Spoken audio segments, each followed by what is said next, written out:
Hello everybody, Ben Rogers here, the Raptors Digest, reacting to the Toronto Raptors 101-92 win against the Utah Jazz. Riker, I just want to start this off because at the end of this game, I was thinking to myself, do you remember last trade deadline, Riker, when I think the news came out during the afternoon of the trade deadline that there's rumors that the Raptors might trade Kyle Lowry for Mike Conley, and there's a bunch of people out there that wanted it to happen. And I just wanted to get it out of the way at the start of the podcast. The Damari Carroll Gold Star Award for involving this game, it's to any fan, anyone out there that thought the Raptors should trade Kyle Lowry for Mike Conley, because he had a phenomenal night tonight, the Raptors had a phenomenal night tonight, and it was just a really fun game, Riker.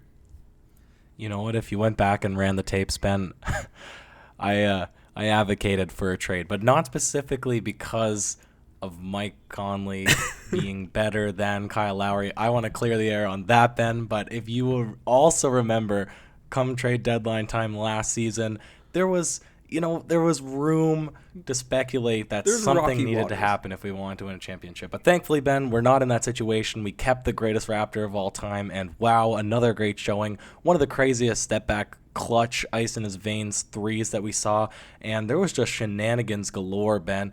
Ejections, elbows, blocks, getting under the skin.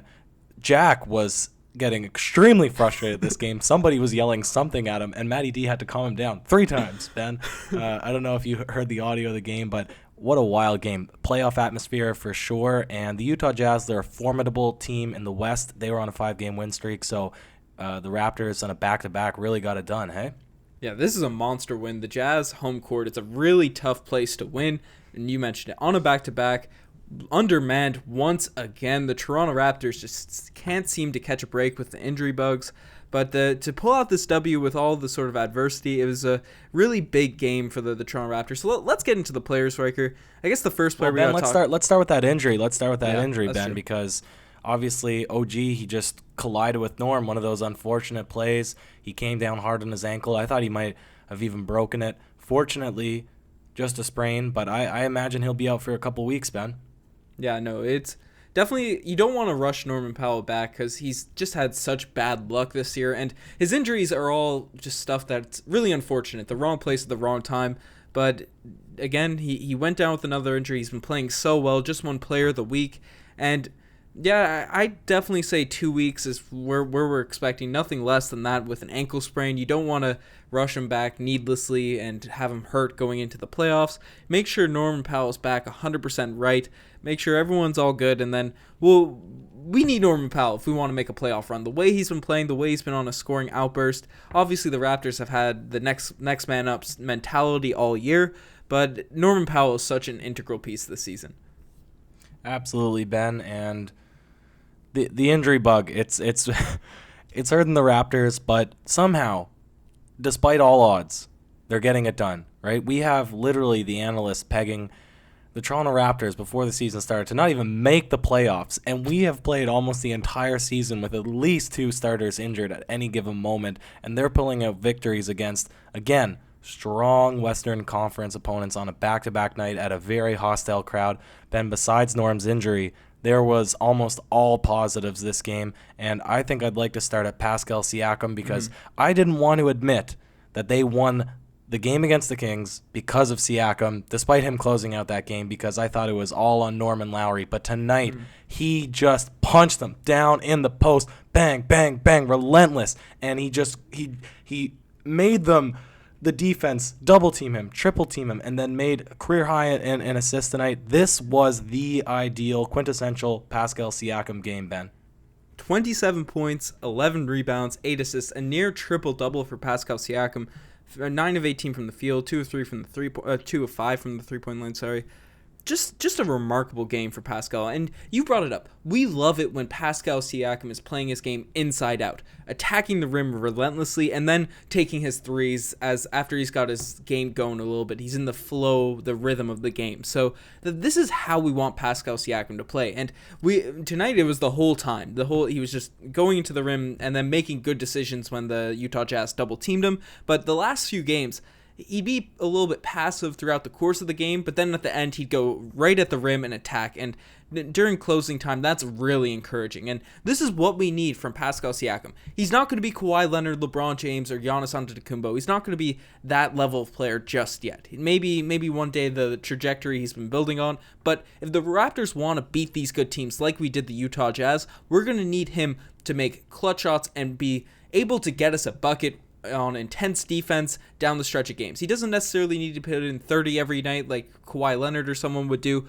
but if he can get us a consistent bucket and be aggressive and not settle for contested threes, contested mid-range shots, and get fouled late at the game and get layups, that's going to be so huge for the Toronto Raptors playing the Celtics, the Bucks, whoever we're playing in the playoffs. And this game has got to be a confidence booster for Pascal Siakam, who traditionally he shies away from the bigger matchups. He loves to bring it out beyond the arc whenever there's, a lot of guys that'll collapse that are big, strong, imposing on the inside. But he had O'Neal on him, who matches up size-wise pretty well, not quickness, not nearly enough, and Pascal Siakam still had his way backing him down, but Rudy Gobert was there on every help. Yep. He collapsed every time, and Pascal Siakam still brought it to the lane over and over and over and made shots, so that had to be a huge confidence booster. Now, of course, you could exploit this matchup a little bit because Gobert is not quick, and on any switch, he's pretty useless once you bring him outside of the paint, and then a team like Milwaukee, of course, 1 through 5, they're a lot quicker and they're a lot better to do those switches.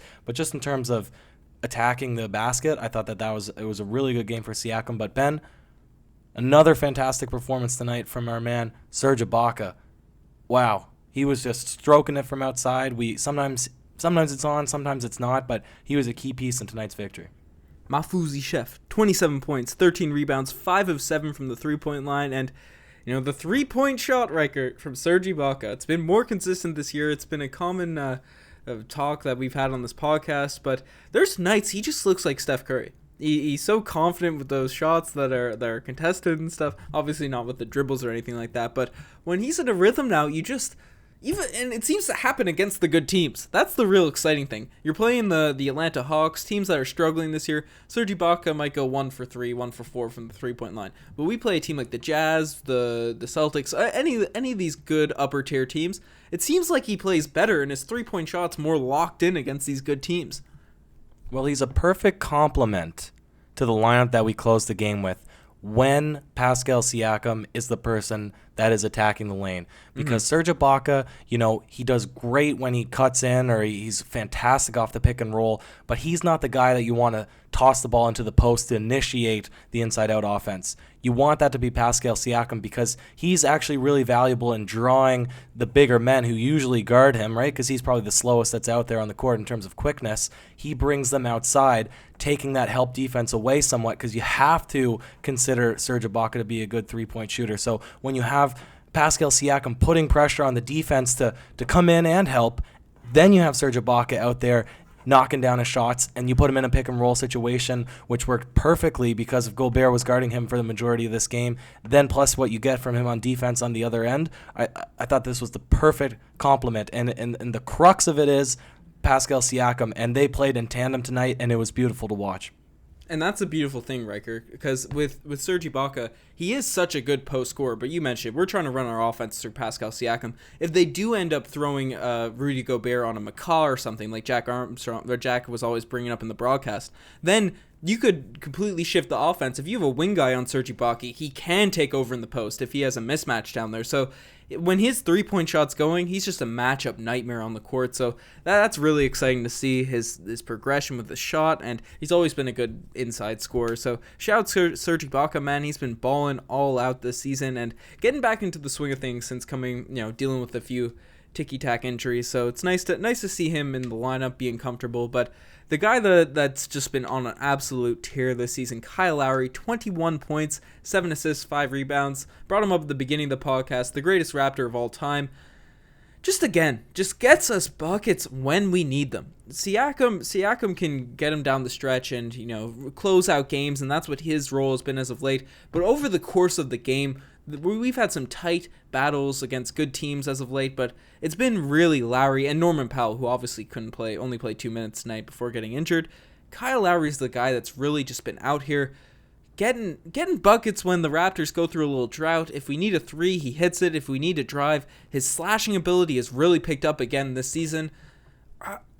If we get this Kyle Lowry in the playoffs, a healthy Kyle Lowry like this, paired with the rest of our roster, even if we're a little bit undermanned, we're just have such a well-rounded attacking offense, and the defense is obviously there like it was last season. Well, if you watch the game in its entirety, you'd be shocked at his percentage tonight, because he wasn't actually that efficient, but just from the eye test, it looked like he was making the majority of his shots. Yeah. And I think a lot of the chippiness of tonight's game, it started with Lowry, and it rubbed right off on OG, who we'll get to eventually. I don't know if we're saving it for the segments or not, but it started at the very beginning, a little bit of bumpiness with O'Neal, and I forget what it was. I think he draws an offensive foul. He was right up in O'Neal's space, and then the very next possession, he gives him a bit of a shove just to assert himself, to say, hey, I'm not backing down from any shenanigans here. You can rely on Kyle Lowry for being that spark plug, and then you add to it his confidence that he's been playing with lately and his actual ability to convert down the stretch on big shots, which is what we want him to do. It's something fantastic to watch, Ben. It's just the Raptors have been clicking on all cylinders, and hopefully everybody, we had that little slump, right, and I think people got a little bit disengaged, but I think that these last two games have shown the Raptors, they're in it now, right? They're getting locked in for playoff time. Yep, and without all of our main guys, as we've brought up consistently, Norman Powell out, Fred VanVleet out, Marc Gasol out once again, so it's kind of amazing, remarkable how the Raptors have just been able to piece everything together with different types of lineups, not knowing who's going to be playing night in, night out. So the starters, our main real 7 core guys, have just been on an absolute tear, look unstoppable, which is a great sign for the playoffs. But that 8th man, Ryker, it's been a topic of discussion in Raptors land now. It's been a big topic as of late, and I know we're running a bit long, but the bench, Rondé came in, had 8 points, 10 rebounds, had a more Rondé-esque game like earlier in the season, but still missed a few easy shots. Listen, Rondé played fantastic. No, he played really good, Ben, but it was early in the game, so you might have missed it if you didn't tune in until later. I think he had 10 rebounds, did he? Yeah, and 8 of them must have been offensive rebounds, or at least that's what it felt like. His 7. hustle was... Yeah, so there you go. He played really well tonight, and you could see that he was trying to make up for some of his poor performances as of late. Yeah, for sure. So Rondé had a bounce back game. Matt Thomas came in, hit some shots. It was nice to see those two guys play a lot, but I know the guy that's going to be the topic of discussion and has been obviously Boucher and TD. They've been sort of playing themselves out of the rotation a little bit, or TD has as of late. Boucher's had some good games, but didn't really take advantage of his minutes tonight, even though he had one nice block. But Matt Thomas had a solid game, but Patrick McCaw, 43 minutes tonight, 2 points, 3 steals, 2 assists, 6 rebounds.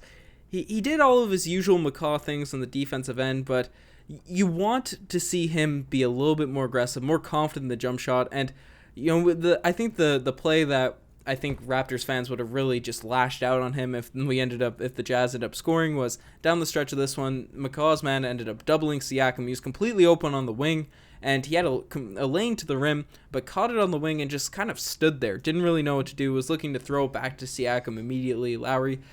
McCaw's we've seen flashes of McCaw be a guy that can score driving down the lane. He's a decent enough ball handler.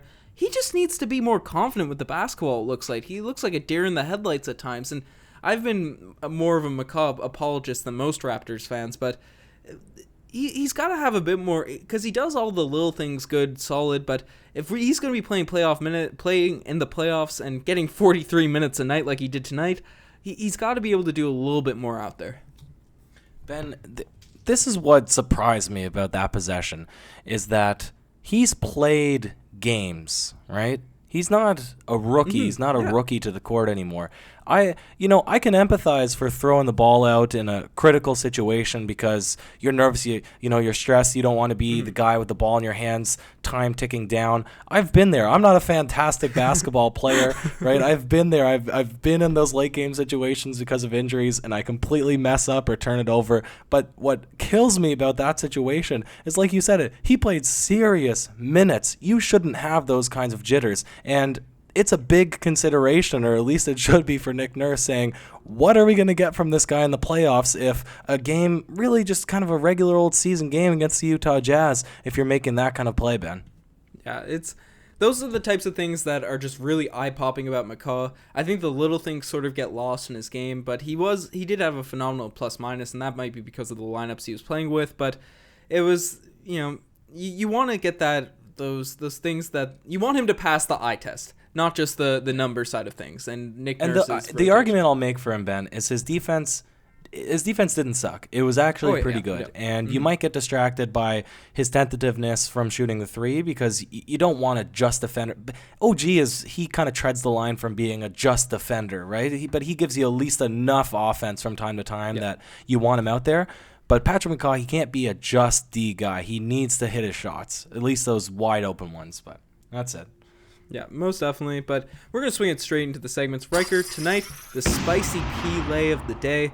There's a few spicy P-lays of the day that could go in. We talked about the Kyle Lowry step back, but the one I want to bring up, Ryker, is, and this will swing into the OGs, but Rudy Gobert came down the lane, and the Jazz were making a fiery comeback. They were trying, it was a very close game down the stretch. Very tense, tensions were flying, and then Rudy Gobert comes down, looks like he has an open lane, then OG Anunoby comes up and just swats that ball back, and it led to some tense moments, some ejections at the end of this one, but that block by OG, his defensive presence, man, it's just amped up to a whole nother level the past month or so. Absolutely, Ben. And usually we say not all plays can be the P-lay. Some make you say, oh, geez. But tonight, Ben, the spicy P-lay led directly, causationally, straight into the oh, geez. And that's exactly what you mentioned. The tensions were flaring. I said it started all the way at the beginning of the game with Kyle Lowry, and it led to a lot of chippiness between Gobert. They were under his skin. They had his number all game. He's a 15-point-per-game guy. I think he's like a 15-rebound-per-game guy, it seems like, but I think he finished like 6 and 6. Terrible numbers. 6 and 4, Ryker. 6 and 4, and so he's holding OG's jersey, not letting him get back on the, I guess, on the defensive end. OG tempers are flaring, throws an elbow right towards his face or neck area. That's not cool. We can't applaud that, but I love the chippiness nonetheless. And then they get down into it on the other end, some pushing. The ref tries to step in. OG's not willing to back down. I mean, again, we can't condone that kind of behavior, but I love to see it nonetheless, especially from OG, who's typically so quiet and reserved, man. We've seen OG get a bit chippy at times. The Marcus Morris or Markieff Morris against the Wizards in that playoff series, that's a notable moment where OG... There's a good meme. You can just Google it to see the words that he was saying to Markieff. But it's nice to have players that aren't going to back down. And it was pretty... Another thing that made me say OGs about that possession was Serge Ibaka being the guy trying to minimize trying to de-escalate the situation. Rarely he's the one trying to hold people back. Usually he'd be the one taking clotheslines or whatever at players. Maybe he got all of his anger out on Marquise Chris the other night with those dunks and stuff. So... He was holding OG back, but it's nice to see the boys just into this game and have that playoff-type atmosphere. I agree. I just hope it doesn't lead to a suspension. Yeah. Given they kicked both players out, I don't think that it will bleed into the next game, but OG's definitely been an asset. So hopefully we get to, not see any repercussions outside of this game tonight. Yeah, for sure. Especially with Norman Powell out, Fred VanVleet. We got our wing depth has been a bit of an issue with our two shooting guards out, but people step up. Players have been stepping up for the Toronto Raptors, and it's going to be really fun to watch these games coming down the stretch. The Bucks, obviously an undermanned Bucks squad, lost again today, so we're only 6.5 games back on the Bucks. They play the Celtics coming up, so this is the time of year, Ryker, we start kind of watching the other teams around the league and seeing who's around us in the seeding, and then it looks like we're locked into the second seed, but we don't really know what might happen. Whoa, don't jinx it there, Ben. We got a lot of tough matchups left. Oh, yeah. Remember that. Yeah. Well, it looks like we're in that spot right now. We have a bit of a cushion on both sides, but we got to keep rooting for the Bucks, the Celtics to lose those games, and some of the teams at the bottom of the East to, stay where they're at, because it's going to be an interesting sort of positioning now the rest of the way out. Yeah, absolutely, Ben. But all right, we got a 4-day stretch now until they play next against the Warriors. I think Steph Curry might be resting for a bit now. Might have the coronavirus. No joke. He does have the flu. So we'll see. But that was a tough matchup last time, so I guess we got a few days to prepare. Most definitely. I don't think he tested positive for the symptoms, but definitely something to be careful about. But you guys are the best to make it this far. You guys are the best for making this far. Check out the Twitter, the Instagram, all that cool stuff. Ryker, you got any last words? Oh, Ben. My brain is just going crazy because of that game, so we'll end it off there. Cheers.